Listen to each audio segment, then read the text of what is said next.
So here I want to show you how to solve these equations analytically. You probably don't have the mathematical background, but it's probably good to see that you actually can solve these equations. Okay, so the governing equations are here in the top left. Okay, hang on, here's the mouse. Top left, that's what we had before. Just to make it a little bit easier, we approximate this h here, which is again the total water depth. We approximate this by a constant. So what we're saying is we have a layer of fluid, okay, and although the thickness changes a little bit, we can ignore on the right hand side for these horizontal volume transports, we can ignore this little addition that comes from changes of. And this just makes the solution a little bit easier. You can solve it for the full problem, but here it gets a little bit easier. And what you do then, on the right hand side here, you can see the simplified equation. It just has an h0 here. And I apologize if in some slides the h is lowercase and other instances as uppercase. It always refers to the total water depth. Okay? So how do you solve this equation? And one approach is this.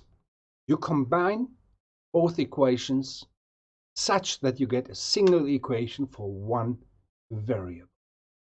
Here we start with two equations which have two unknowns. We want to have one equation with one. Okay, and this is how it's done. Step one. So with equations, how you work with equations is whatever you do on the left-hand side of the equation, you also have to do on the right-hand side of the equation. This is why there's an equal sign in the middle, right? So in this case, we take the x derivative of the first equation on both sides. So here you can see another dx, and this is how we write it mathematically. You can see there are two derivatives. It has a symbol 2 up here, and then you say one derivative is with respect to t, to time. This is the original part of the equation, but now comes another one with respect to x. And you have to do it on the right-hand side. Okay? So why do we do that? Is because we can do something similar with the second equation and get a similar term, which is this green term. So if we take the time derivative of the second equation, okay, you see here, this is now the second derivative of time. On the right-hand side, we get the same term, second derivative of u dx dt. Okay, and now you can plug in the equivalent of this term, which is the right-hand side of which comes after step one. Plug it, we can combine these equations, then we get one equation with one unknown. Look at this.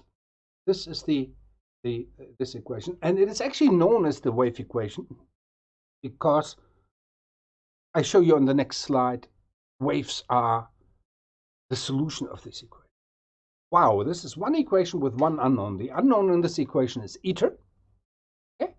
And we have some parameters in there, and one parameter is acceleration due to gravity. This is a constant here, and the given constant water depth is the other parameter. Okay? So once we find a solution for this eta, we can plug it into the first equation here and of the governing equations, and then we get u. Okay? All right. So this is the starting point.